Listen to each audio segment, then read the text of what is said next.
Perú, buenos días. Este es tu programa Criminología del canal de televisión digital Bausate TV, de la Universidad Jaime Bausate y Mesa. Nuestro tema del día de hoy es el origen del crimen. Tema sumamente importante e interesante. Yo creo que todos queremos saber cómo se origina la conducta delictiva, qué factores influyen para que las personas decidan cometer un delito en perjuicio de la sociedad o de la naturaleza. Yo creo que todos sabemos que todos los seres humanos somos seres extraordinarios, que podemos hacer cosas maravillosas. Podemos dar alegría, podemos dar amor, podemos con nuestro trabajo construir una sociedad mejor para todos. Pero al mismo tiempo también somos capaces de hacer daño, somos capaces de quitarle la vida a otro ser humano o de generarle algún perjuicio. Para explicar estos fenómenos, la ciencia ha esbozado muchas teorías, ¿no? Desde teorías antropológicas o biológicas que explican un origen genético o hereditario del delito, a teorías sociológicas que explican que la conducta se aprende dentro de la sociedad, o teorías psicológicas. Entonces, sobre todos estos temas vamos a ir analizando con nuestro invitado del día de hoy, que es el abogado y magíster Gustavo Eduardo Arroyo Torres.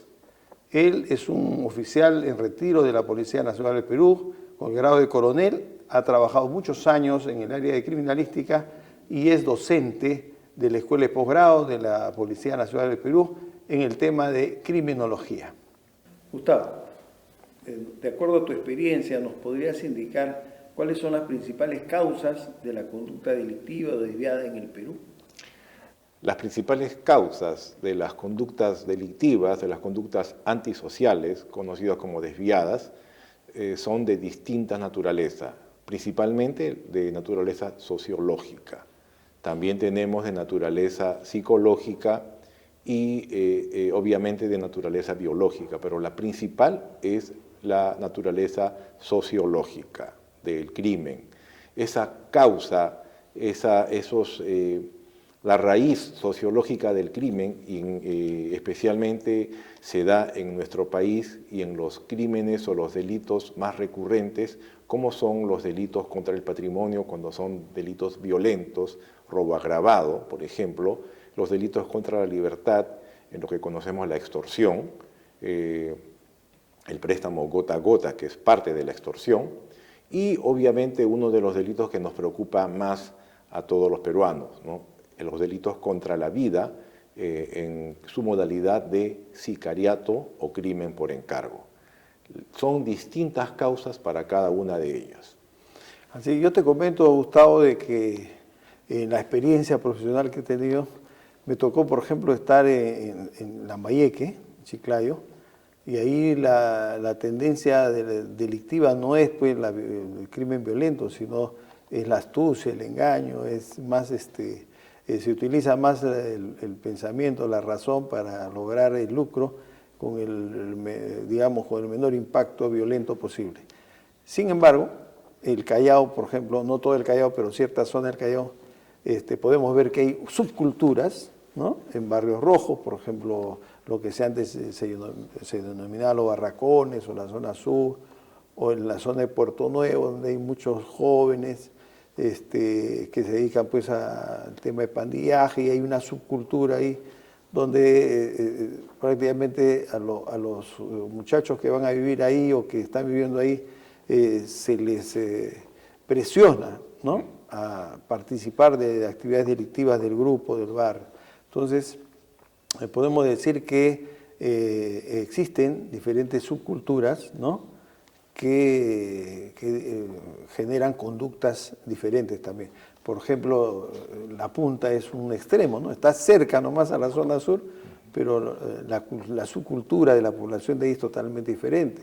Es uno de los distritos más seguros del país porque tiene muy baja incidencia delictiva, estando en el Callao, ¿no? Entonces, eso nos revela pues que nuestro país es un país complejo, es un país diverso. Tenemos esa cordillera de los Andes que nos permite diferentes pisos ecológicos y diferentes subculturas que son positivas, digamos. Tenemos una riqueza folclórica, una riqueza artística, pero también se presentan diferentes modalidades delictivas, diferentes actuaciones delictivas, y es importante conocerlas para darle el tratamiento adecuado, ¿no? Mencionaste algunos tipos de delitos que son más frecuentes en el país, ¿no? Que son los delitos contra el patrimonio y luego los delitos que más nos preocupan ahora a los peruanos, que es el tema del sicariato, las extorsiones, el cobro del gota a gota, el tema de los cupos, ¿no? ¿No? Dentro de las estadísticas criminales, ¿qué datos tienes respecto de la incidencia delictiva en nuestro país? Bueno, para ello es importante hablar sobre criminología, que es la ciencia que justamente estudia de manera muy profunda al delito, ¿no? Con ayuda de otras ciencias u otras disciplinas, ¿no? Y que justamente busca conocer las causas del delito y que tiene, lo más importante, un enfoque preventivo para poder evitarlas, ¿no? En base a la estadística criminal con los datos que nos da INEI, que alimenta lo que es el Observatorio del Crimen, del Ministerio Público, el mapa del calor de la Policía Nacional y todas las informaciones que nos pueda proporcionar el INPE, especialmente de los reclusos, ¿no? Toda esa información hemos establecido que existe en el Perú, como usted dijo, una mayor tendencia, especialmente en los delitos contra el patrimonio. Yo hablé sobre los delitos violentos, también tenemos los delitos no violentos contra el patrimonio, por ejemplo, estafas, apropiaciones ilícitas, ¿no? Y cada uno tiene diferente tipología, especialmente la tipología sociológica y también psicológica, eso voy a explicarlo en un momento, ¿no? Con lo que se conoce la tríada del crimen, vale decir la personalidad psicopática de algunos delincuentes de acuerdo a la modalidad criminal, ¿no? Y lo que más nos preocupa el sicariato, que ese es otro tema que también es sociológico. Sería bueno hablar un poquito de eso, sobre la tipología, ¿no?, del crimen, pero de casos concretos, ¿no? ¿Podrías mencionarnos algún caso concreto, emblemático de nuestro país, ¿no?, respecto de esa personalidad criminal de algún delincuente? Claro. Por ejemplo, tenemos el año 2005, todos amanecimos muy preocupados al ver en la televisión el crimen de la hija de un juez en San Juan de Miraflores, ¿no? Que mató a su mamá con 40 puñaladas, ¿no? Entonces, aquí se definió el problema, era un problema psicológico que lo tenía muy dentro esta chica. Fue un complejo de Electra, ¿no?, que es lo contrario al complejo de Edipo, ¿no? No tiene mucho amor a su papá y por esa razón dio muerte a su señora madre, ¿no? Entonces eso fue lo que ocurrió el año 2005, ¿no? Después tenemos también un delito muy conocido con un enfoque sociológico, ¿no? Lo ocurrido con los barristas entre Alianza Lima y Universitario de Deportes, que dieron muerte a un joven arrojándolo del Estadio Monumental, ¿no? El caso Ollarse, si no me equivoco. Así es, recordamos mucho ese caso que fue dramático, ¿no? Así es. En el Estadio Monumental. Entonces ahí hubo un factor sociológico, porque estos individuos que cometieron ese delito contra la vida, homicidio, contra el joven Ollarse, actuaron por presión del grupo, ¿no? Por la presión del grupo, por la pertenencia, ¿no? Y como un enfoque sociológico, ¿no? Entonces, ya tenemos ya un delito con un enfoque psicológico, ¿no? El caso de Juliana Yamoja, el primer caso que les conté, el segundo con un enfoque sociológico, y ahora vayamos con el tema de las personalidades, ¿no? Dentro de la triada oscura de que explica los comportamientos psicopáticos, tenemos el psicópata netamente puro, que es la persona que no tiene compasión, no tiene misericordia, no tiene sentimientos y actúa y da muerte, ¿no? Como lo que estamos viendo hoy en día con el sicariato, con algunos delitos violentos, especialmente delitos contra el patrimonio, en lo que corresponde a robo agravado, a asaltos, ¿no? A extorsiones también. También tenemos el delincuente narcisista, ¿no? Que es un psicópata narcisista, y el psicópata maquiavélico, ¿no? En lo que corresponde a los maquiavélicos tenemos muchos ejemplos, especialmente en temas políticos que son de conocimientos públicos y que han manipulado. ¿Podrías mencionar algún ejemplo? Por ejemplo, un personaje de tendencia maquiavélica, todos conocemos el ex asesor presidencial Vladimiro Montesinos, ¿no? Un personaje con tendencia narcisista, tenemos nuestro expresidente que ya todos conocemos, ¿no? Que bueno, que en paz descanse. Y son factores que el personal, en este caso el personal policial y del Ministerio Público, deben tomar en cuenta el factor criminológico inclusive antes de la intervención. Muy distinto hubiera sido si el personal policial y el personal del Ministerio Público, antes de la frustrada detención del expresidente Alan García, si hubieran tomado el factor criminológico y hubieran evaluado su personalidad narcisista.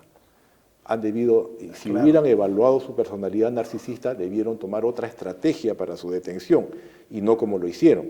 Así es, Gustavo, por eso que es importantísimo no solamente conocer cómo se produce el delito, que es campo de la criminalística, sino pues los factores psicológicos, sociológicos, que condicionan la conducta criminal, es decir, conocer la criminología. Y el combate contra la delincuencia no solamente a nivel represivo, sino a nivel de gobierno se pueden tomar medidas preventivas desde ese campo que nos señala la criminología. Estos factores sociológicos, estos factores psicológicos, o inclusive antropológicos o biológicos que condicionan la conducta delictiva. Nosotros sabemos que las estadísticas criminales nos mencionan que la mayor incidencia de los delincuentes se da entre los sociópatas, ¿no? o los psicópatas, y que precisamente estas personas no tienen sentimiento, no tienen empatía, no miden el daño que causan a otra persona, son insensibles, y estas son las personas que más son proclives a la comisión de delitos. Tenemos otros ejemplos en el caso peruano, en el cual muchas veces los delincuentes han aprendido a cometer delitos, ¿no? Por lo que han visto en las películas, ¿no? En la televisión. Tenemos el caso, por ejemplo, de las barras bravas, ¿no? Que surgen en Argentina, luego se replican en los hooligans ingleses y luego se expresan también en nuestro país, pero tornándose pues en barras perniciosas, ¿no? Que lejos de promover un buen fútbol o alentar a los futbolistas a que den lo mejor, terminan atacando a los jugadores y a los hinchas de los otros clubes. Entonces, acá vemos que las conductas delictivas también se aprenden, ¿no? Se aprenden, se copian, ¿no? Y en ese aspecto nos podrías dar algunos ejemplos prácticos, ¿no? De cómo es que este tipo de conducta delictiva también se han aprendido acá en el país. Claro, las conductas delictivas lamentablemente son un fenómeno global que trasciende y que se manifiesta de frontera a frontera, ¿no? Hoy en día, con la globalización, ya no existe secretos en el mundo, ya todo está prácticamente abierto, ¿no? Y lamentablemente esas malas conductas también son copiadas, ¿no? Por ejemplo, tenemos las conductas delictivas de los asaltantes peruanos, ¿no? Que han copiado mucho de los delincuentes de Venezuela que han llegado al Perú, ¿no? Que son más fríos, que inclusive dan muerte a sus víctimas, ¿no? Eso no ocurría antes en el Perú.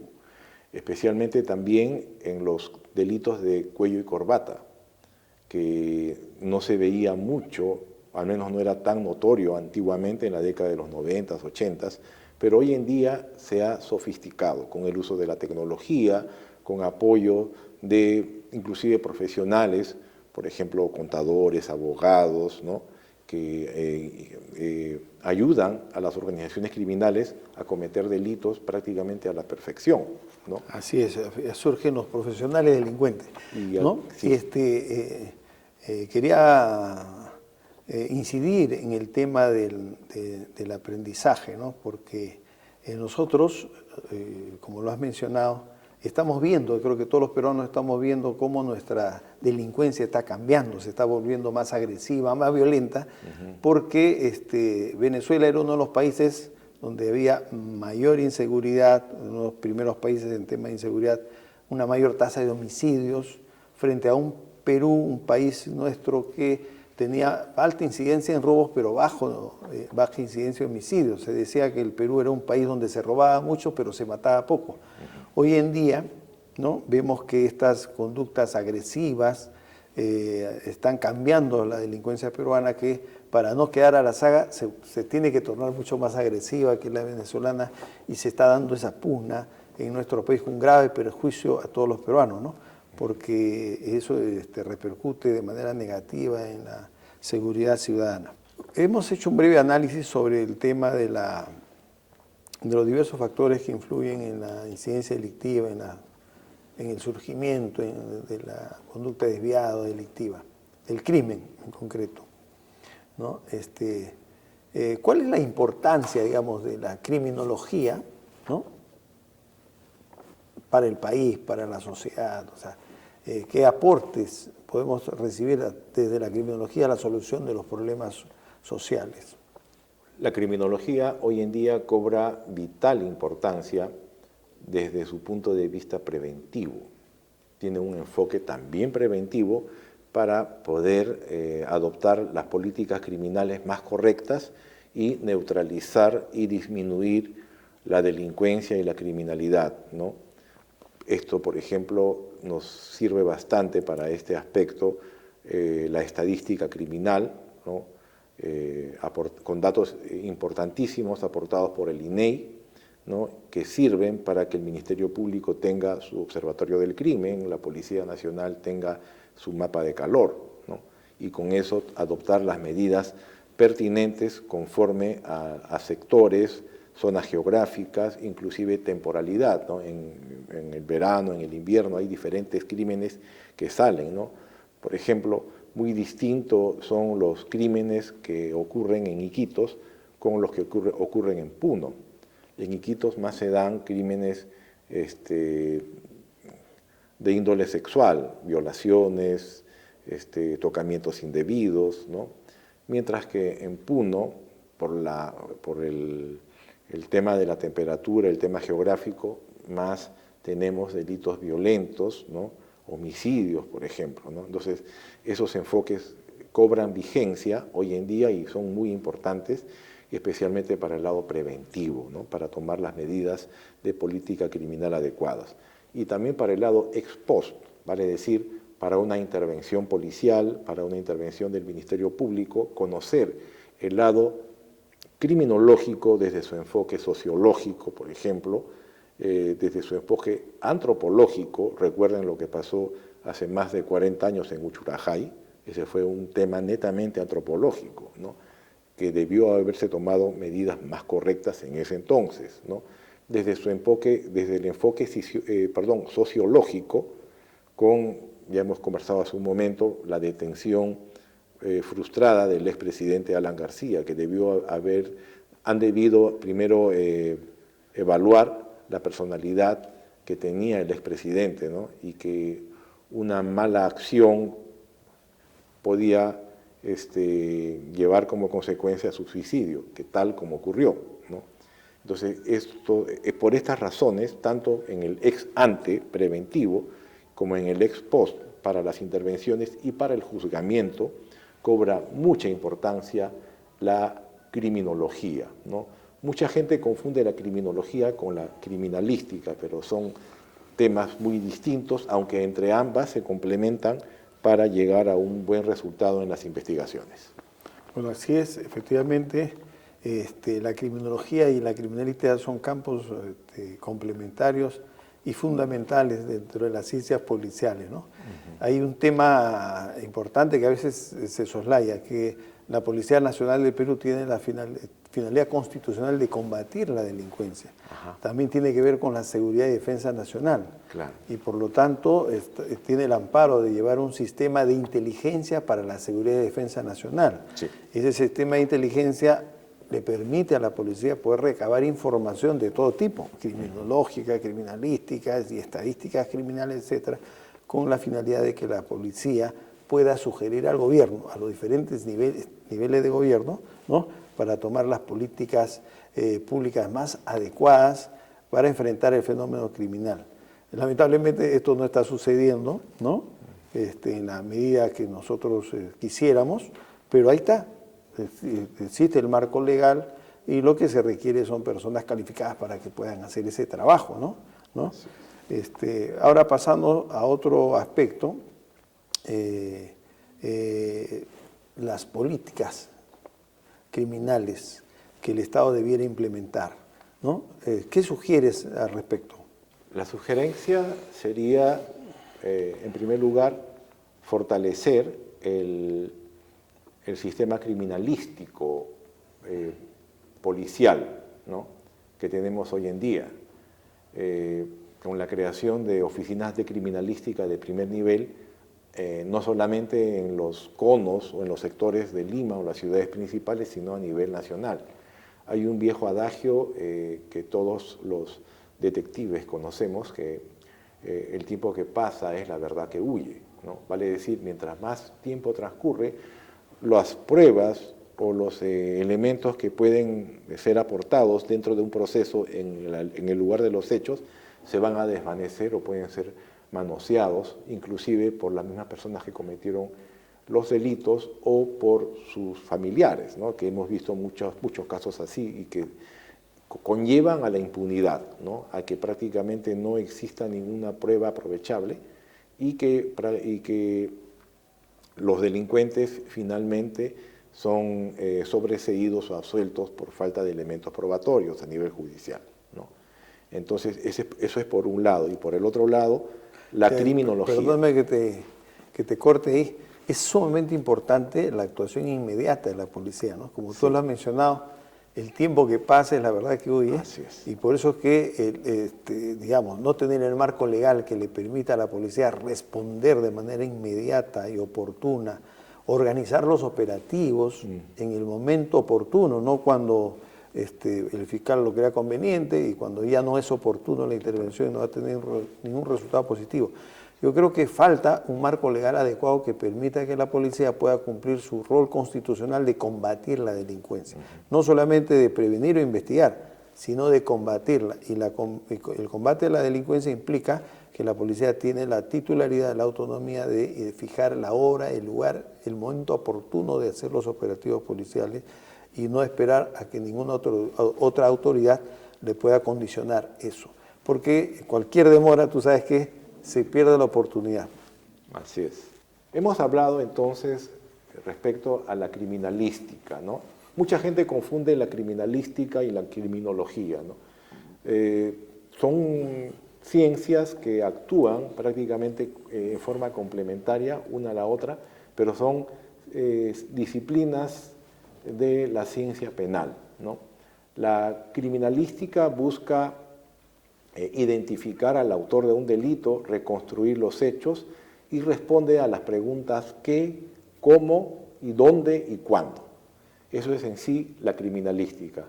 Todo en lo que corresponde a criminalística tenemos los peritos y todo lo complementan las ciencias que tiene con el nombre de forense.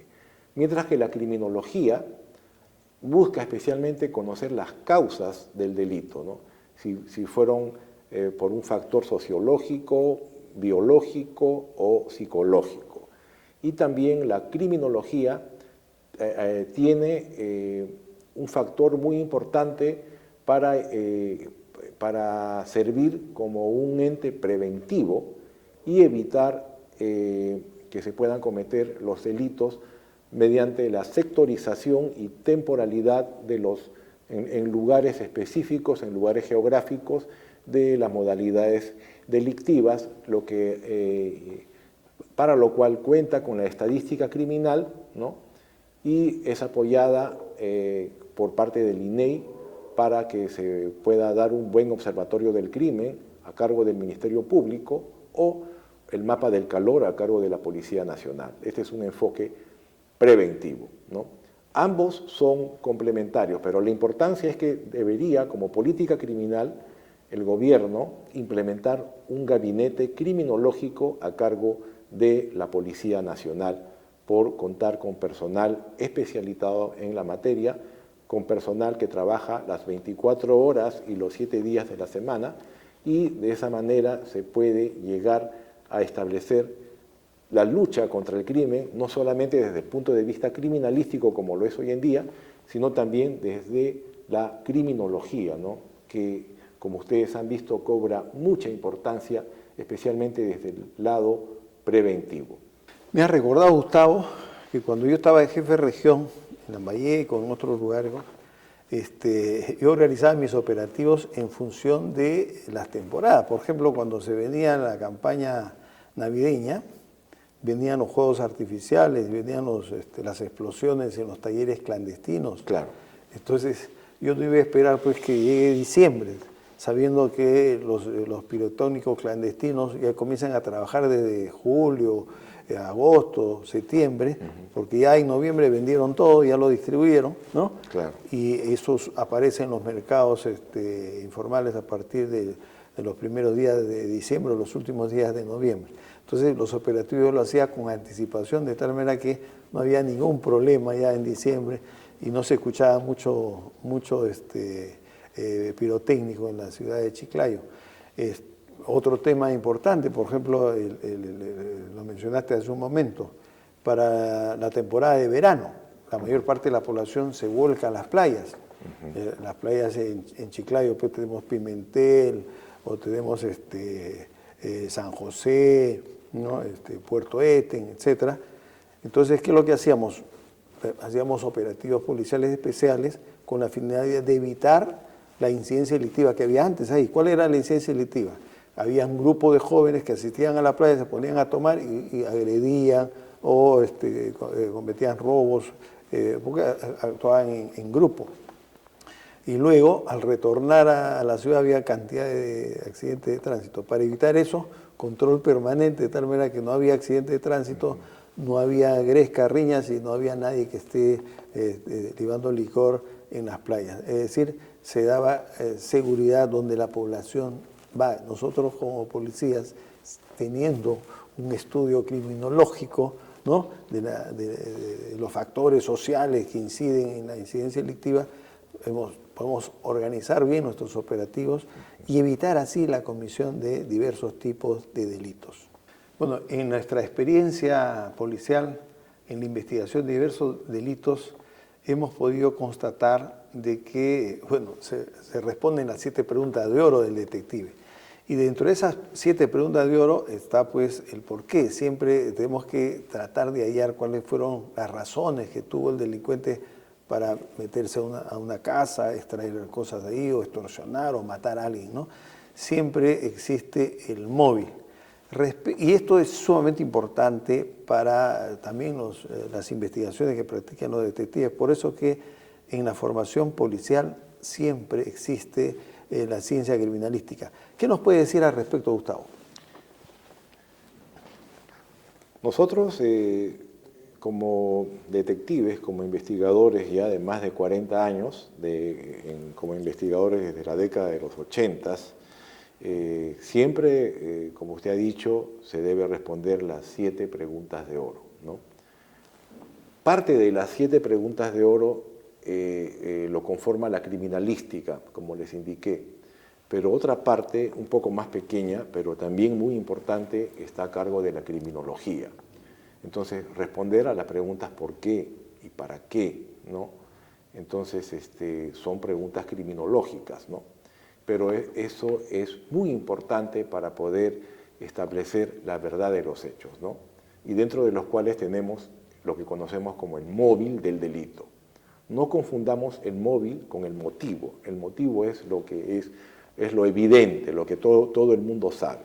Sin embargo, el móvil es lo que tuvo el delincuente dentro de sí, dentro, como podríamos decir, en su corazoncito o en el fondo de su cerebro, ¿no? Entonces, ese es lo que corresponde al móvil, ¿no?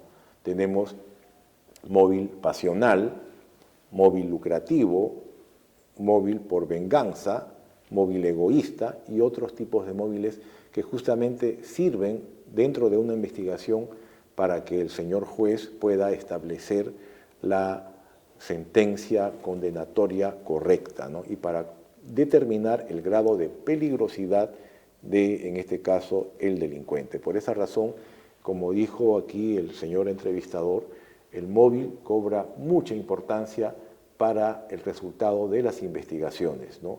Ya no estamos hablando de un carácter preventivo, sino ya esto es de un carácter ex post, ya para finalizar la investigación, en este caso la investigación criminal. Me has hecho recordar, con lo que estás mencionando, el caso de los delincuentes terroristas, que tienen un móvil ideológico. Es decir, las personas que se convencen de una posición ideológica llegan incluso a sacrificar su vida, abandonan su hogar, etcétera, por ideales que ellos consideran que son buenos, ¿no? Conseguir implementar una revolución que cambie estructuras y que a veces los ciega para ver el daño que realmente están haciendo a personas inocentes y a la sociedad en su conjunto. Hemos tratado algunos puntos importantes sobre la criminología y la criminalística, temas que seguramente le interesan a muchas personas. Yo creo que van a haber más oportunidades para ir tratando otros muchos temas que quedan pendientes, ¿no?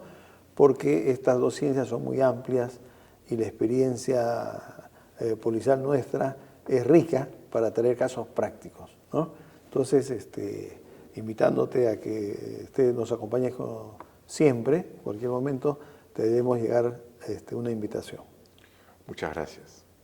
Hoy día tratamos el tema del origen del crimen, ¿no? Sin tratar de haber culminado todo el análisis del tema, pero sí, habiendo tocado aspectos fundamentales, podemos señalar que hay una ciencia que se encarga de estudiar las causas de la conducta desviada o delictiva, y es la criminología.